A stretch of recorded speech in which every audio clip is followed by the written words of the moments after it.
ci wala président Bassirou Diomaye Faye daal ngay wote ni ki tey jii gis nga gannaaw loolu li fi xew yan kàddu ngay yëkkati ñi nga xam ne ñu ngi lay déglu. waaw damay sant yàlla rek ci ni ma mayaatee ma ñëw ba sama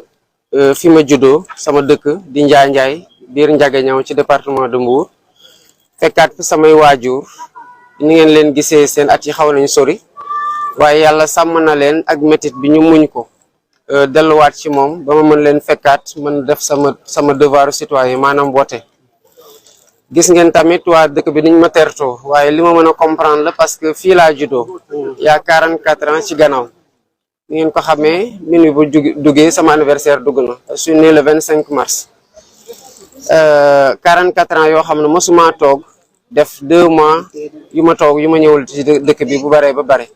kon bu ñu toogee daanaka toog fukki weer ak ñaar yoo xamante ni gisuñu ma ñëw tamit ak statut de présidentiable candidat à l'élection présidentielle nii rek la mënoon demee parce que fii samay maam samay xarit samay waajur samay dëkkandoo di village bi ñëpp ay mbokk lañ donc seen doom lañ teertu gi te nii rek la mënoon demee tey nag ñu ngi wote waaye wote gu lu ñu may mooy taxawaay bu sénégalais yi amoon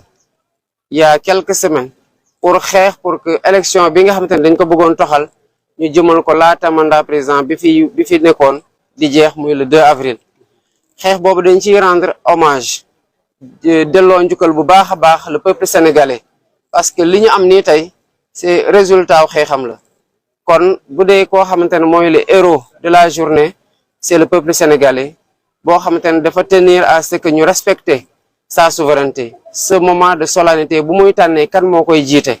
def ko ci kóolute war ko def ci dal ci jàmm parce que ñi fi nekk di tànn ay sénégalais lañ ci ñi ñuy tànn ay sénégalais lañ jarul xuloo jarul xeex jarul xiiroo jarul ŋaayoo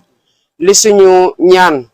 ñu koy ñaan sénégalais yi di ko ñaan yàlla d'abord di ko ñaan sénégalais yi di ko ñaan tamit candidat yi nga xamante ne xëy na ni ma def nii ñu ngi dara def noonu ñu wooteeg jàmm parce que bu fi sénégalais xoosoo rek ab sénégalais ko xoos te beneen sénégalais la xoos te loolu lu ñu war a moytu la Sénégal at yi ak weer yi surtout fitna bëri woon na fi tension bëri woon na fi féewuloo bi bëri na fi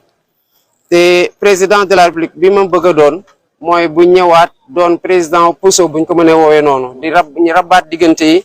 tappewaat xool yi boolewaat sénégalais yi pour ñu mën a jubloo ci liggéey bi am naa yaakaar nag ci li ma jot a gis ci campagne électorale bi fépp fi ma jaar ñu teertoo ma ba 6 heures du matin ak meeting yoo xam ne 6 heures du matin la xewee mbooloo bi bari lool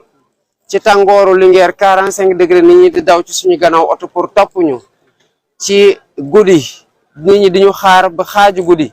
pour saafonteeg ñun pour déglu ñu pour fësal ni ñu ànd ak ci suñu projet loolu day dalal sama xel ne que élection bi premier tour dina jeex ma am yaakaar nag ñi nga xamante ne yàlla dina leen natoo ndam ñu am humilité boo xamante ne dañuy xam ne ndam li sas la waaye du mérite personnel sas la yaakaar la bu ñu teg seen loxo waaye du mérite personnel yaakaar gu ñu warul trahir jamais bu ñu warul wor la waaye du mérite personnel ndax fu ñuy jaar pour egsi ci fii fu metti la ay bakkane ci roj ay nit ci dem kasu ay nit ci fas yéene jaar nar cee jaar laago ba abadan loolu moo nar a nekk en tout cas man président bi ma nar a nekk sama boussole su ma ko mënee waxee lu maanaam fi ma teg sama bët te di fa jëmee di ko fàttali ko pour mu doon loo xamante ne dootul amati ci Sénégal abadan daay man parce que lu ko sooke fas yéene nañ koo song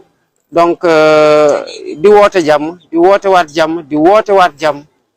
te di am yaakaar ne bu ngoon jotee ni ko Sénégal defee en 2000 ki fi nekkoon félicité ki gagné ni ko Sénégal defee 2012 ki fi nekkoon félicité ki gagné noonu la war a demee tey parce que suñu génération warul def moins que ses devanciers dañoo war a tamit dégluwante topp scrutin bi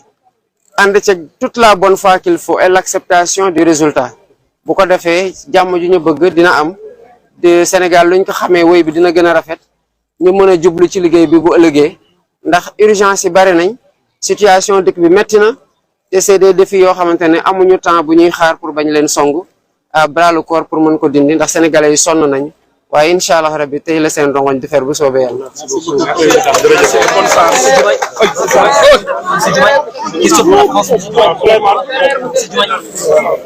donc déglu ngeen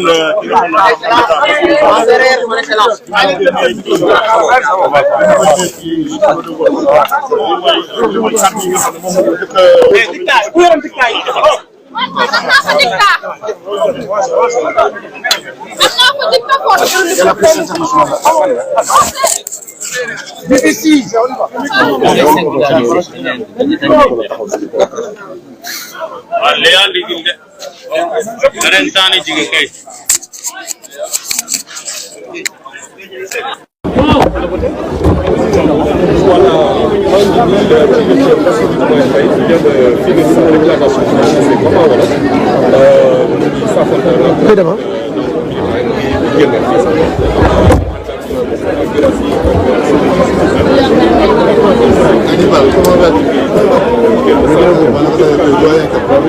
kon mu ngi noonu Bassirou Diomaye Diakhar Faye mu jëlee kaddu ba noppi mu ngi noonu dañuy dem ni parce que voté na ko noppi maa ngi gis nga waa dëkk bi ñu ngi doon naan ko prési waa dëkk waa mbokk mi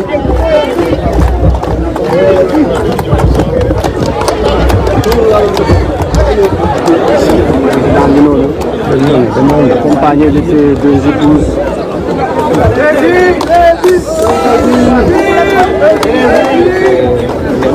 Ils sont à la porte bi ñu ngi ci porte bi ah.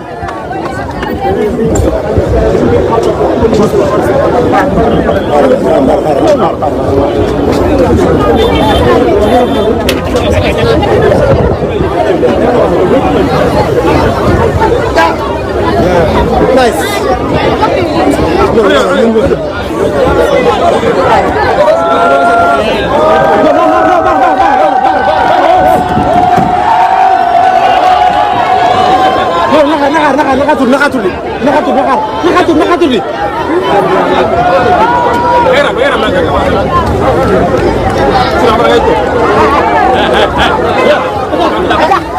kon mu ngi noonu waa Ndiaga Ñaaw ngi noonu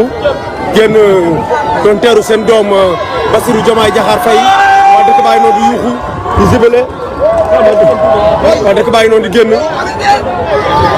président Bassirou Diomaye mu ngi doon tàllal loxoom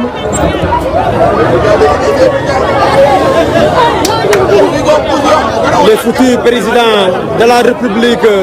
Bassirou Diomaye Diakhar Faye mu ngi noonu les futurs présidents mu ngi noonu yëg na tàllal loxo bi mu ngi noonu tàllal loxo yi waa Ndiaga Ñaaw mu ngi noonu ndeysaan